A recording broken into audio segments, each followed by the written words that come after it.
5월 19일 말씀 묵상하겠습니다. 함께 기도하겠습니다. 하나님, 우리에게 여호와를 경외하는 참된 지혜를 주시옵소서. 우리의 입술의 말이 많은 사람들의 생명을 살리며 그들을 격려하고 그들에게 유익을 끼치는 지혜의 말들을 선포하기 원합니다.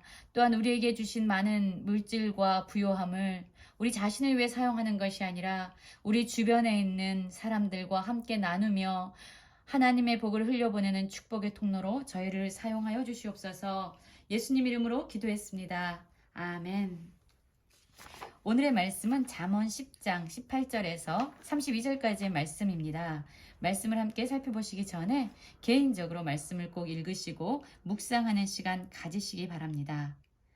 오늘 10장 18절부터 21절까지는요. 또한 사람의 입에서 나오는 말과 관련된 지혜의 말들을 전해주고 있습니다.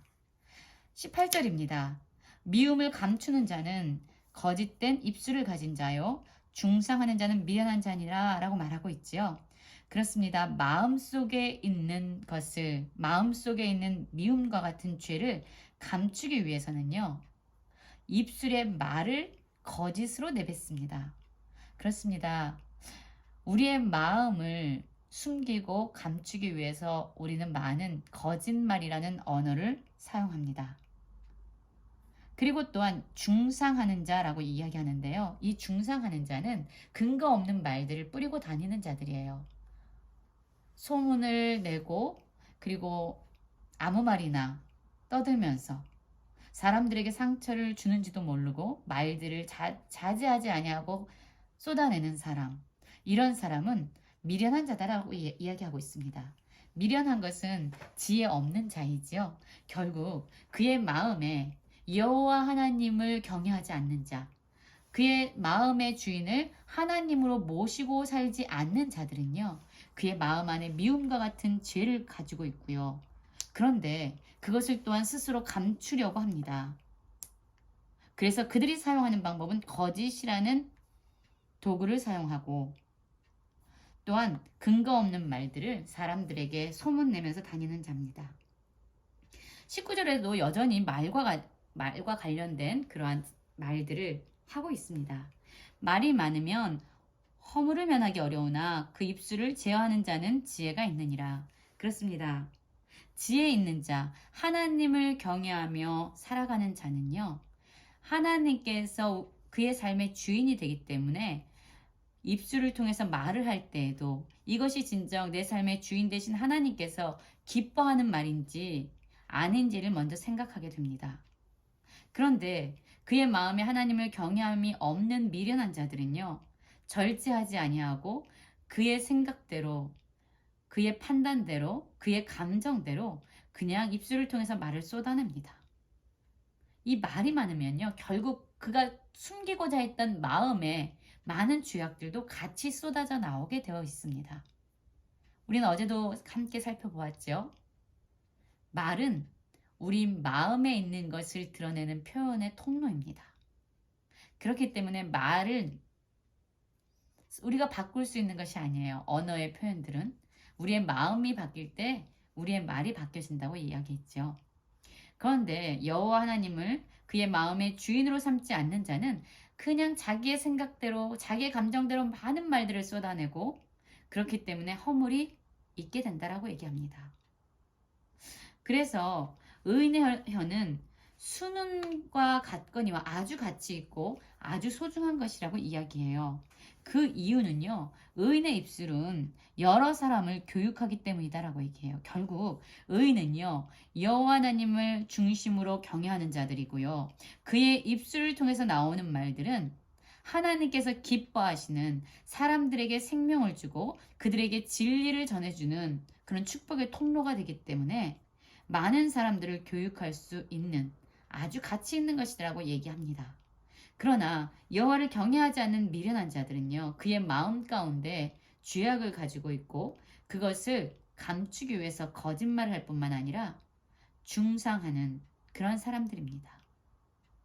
그들이 입술을 통해서 뱉어내는 말 때문에 많은 사람들은 상처를 입고 많은 사람들은 파괴의 길로 가게 됩니다. 그런데 그 영향은 다른 사람에게뿐만 아니라 먼저 자신을 파괴시키죠. 이 입술의 말은 그의 마음 안에서 담겨 있는 것을 표현하는 거잖아요. 그러니까 결국 먼저 자기를 죽이고 다른 사람을 죽이는 것이 바로 말입니다. 미련한 자는 지식이 없어 죽느니라 라고 말하고 있습니다. 그래서 지혜 있는 자의 말과 미련한 자의 말에 대해서 대조적으로 지금 가르침을 주고 있습니다. 22절입니다. 여호와께서 주시는 복은 사람을 부하게 하고 그 인심을 겸하여 주지 아니하느니라 라고 말하고 있습니다. 그렇습니다. 우리 하나님께서는요, 우리에게 복을 주기 원하시는 분이에요. 우리에게 하나밖에 없는 아들을 내어주신 분이잖아요. 자신의 가장 소중한 것을 아낌없이 내어주신 분입니다. 우리에게 가장 좋은 복을 주시기 원하는 우리 아버지가 되세요. 하나님께서 주시는 복은 사람을 부하게 합니다. 이것은 물질적인 부요함뿐만 아니라 모든 사람들에게 부족함 없는 최고의 행복한 상태를 허락하여 주는 겁니다. 그래서 하나님께 복을 받고 부요해진 사람은요, 그것이 자기에게 소유된 것이 아니라 하나님으로부터 흘러온 것임을 알기 때문에 지속적으로 다른 사람에게 흘려보내는 축복의 통로가 되어집니다. 그래서 어떤 사람은 이런 말을 했습니다. 부유한 그리스도인은 있지만 부유하게 사는 그리스도인은 없다. 무슨 의미입니까? 하나님께서 복을 주셔서요, 부요해진 거예요. 그런데 이 부요함을 자기의 삶만을 위해서 사용하는 것이 아니라 그것을 주변에 있는 많은 어려운 사람들과 가난한 사람들을 구제하는 일에 사용하기 때문에 부유하게 삶을 살아가지는 않는다는 의미입니다. 여호와께서 주시는 복은요, 그 자신을 부요하게 할 뿐만 아니라 다른 사람을 부요하게 하는 진정한 축복이 되는 것이죠. 그리고 여호와께서 주시는 복은요, 근심을 겸하여 주지 않는다라고 얘기해요. 사실 이 근심은요, 우리가 불의한 방법으로, 악한 방법으로 재물을 모으거나 어떤 소유를 확장시킬 때 함께 올 수 있는 것입니다. 이 근심은요, 하나님이 주시는 부요함 속에서는 찾아볼 수 없는 겁니다. 그러나 인간의 방법으로, 불의한 방법으로, 악한 방법으로 우리가 그것을 취할 때 거기에는 반드시 근심과 두려움이 함께 따라오게 돼 있습니다. 미련한 자는요, 그가 즐거움으로 삼는 대상이 있습니다. 그것은 바로 악을 행하는 거예요. 그런데 명철하고 지혜로운 자는 지혜로 낙을 삼는다라고 얘기합니다. 하나님을 경외하고 날마다 하나님 앞에 서면서 살아가는, 하나님을 두려워하기 때문에요, 오히려 그는 즐거워하는 삶을 살게 되는 거예요. 하나님을 두려워하는 마음을 지켰더니 그의 삶은 평안과 축복과 행복과 희망이 따라오는 겁니다. 그러나 미련한 자는요, 하나님을 경외하는 그 마음을 외면하고 마음을 지키지 않는 결과, 하나님을 두려워하지 않기 때문에 오히려 세상의 모든 것을 두려워하게 되고 근심과 절망과 파멸의 길로 나아가게 된다라고 이야기하고 있습니다. 그래서 24절은 악인에게는 그의 두려워하는 것이 임하게 되고 의인은 그 원하는 것이 이루어진다라고 말씀하고 있는 거예요. 여러분, 우리가 두려워하는 것이 무엇입니까? 하나님입니까? 아니면 이 세상의 모든 것입니까? 하나님을 두려워하는 자는 하나님만 두려워하게 될 거예요. 그러나 하나님을 두려워하지 않는 자들은 이 세상의 모든 것을 두려워하면서 살게 될 것입니다. 25절은 또한 이렇게 이야기합니다. 회오리 바람이 지나가면 악인은 없어져도 의인은 영원한 기초 같으니라. 어떤 인생에 광풍이 몰아치고 갑작스러운 어려운 일이 몰아치면요, 악인은요 견딜 수 없다는 겁니다.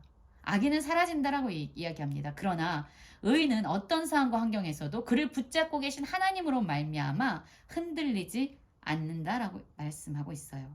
30절에도 동일하게 이야기하고 있죠. 의인은 영영이 이동되지 아니하여도 악인은 땅에 거하지 못하게 되느니라 라고 말씀하면서 하나님을 경외하는 자들의 삶이 하나님 안에서 얼마나 안전하고 견고한 삶인지에 대해서 이야기하고 있습니다. 27절에서도 보면은요, 여호와를 경외하는 것이 지혜의 근본이잖아요. 여호와를 경외하는 이런 지혜를 가진 자들은요, 장수한다라고 이야기하고 있습니다. 그러나 악인은 수명이 짧아지느니라. 이것은 어떤 육체적인 신체적인 수명과 관련되어 있다라기보다는요. 성경에서 말하고 있는 어떠한 장수나 수명, 생명은요. 생명의 근원 대신 하나님과 관계하면서 교제하면서 친밀하게 누리는 삶을 의미하고 있습니다. 그렇기 때문에 27절을 우리가 이해할 때에 여호와를 경외하는 지혜를 가지고 있는 자들은요. 생명의 진정한 근원 대신 영원한 생명의 근원이 되신 여호와 하나님과 친밀한 관계 안에서 삶을 살아가게 될 것이다 라고 말씀하고 있는 것이죠. 여호와의 도는요. 하나님의 길, 하나님의 말씀은요. 정직한 자에게는 그들을 지켜주는 울타리와 같습니다. 그런데 악을 행하는 자는요. 하나님의 그 말씀을 지키지 않잖아요. 하나님의 말씀을 외면하고 지키지 않고 거부할 때 그들의 결과는 멸망이라고 말하고 있지요. 여러분 그렇습니다. 이 오늘 말씀을 묵상하면서 우리는 18절부터 21절까지 의인의 입술과 또한 악인의 입술, 그들의 말에 대한 대조를 살펴보았습니다. 31절과 32절 오늘의 말씀을 마무리하는 이 두 절에도요. 입술과 말에 대한 이야기가 있습니다. 의인의 입은 지혜를 내어도 패역한 혀는 배임을 당할 것이니라. 의인의 입술은 기쁘게 할 것을 알거늘 악인의 입은 패역을 말하느니라. 그렇습니다. 여호와를 경외하는 삶을 살아가는 그런 지혜 있는 자들은요.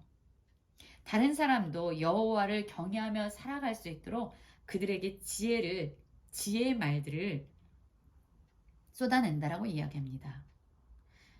그리고 그 입술은 여호와 하나님을 기쁘게 할 뿐만 아니라 다른 사람과 자신을 기쁘게 하는 그런 말들을 그 입술을 통해서 하게 되지요. 그러나 패역한 혀, 악인의 입은 배임을 당하고 패역을 말하고 마침내 멸망하는 그러한 결과를 맞이하게 된다라고 말하고 있습니다. 우리의 입술은 지혜로운 자의 입술입니까? 아니면 미련하고 어리석은 자의 입술입니까? 하나님께서 우리에게 주시는 분은 우리 자신을 위해서 사용되고 있습니까? 하나님의 뜻대로 구제하고 사람들을 돕는 일에 사용되고 있습니까? 여호와를 경외함으로 말미암아 이 세상의 삶에서조차 영원한 생명의 근원 되신 하나님과 친밀한 관계 안에서 영생을 누리시는 모든 성도님들 되시길 간절히 기도합니다.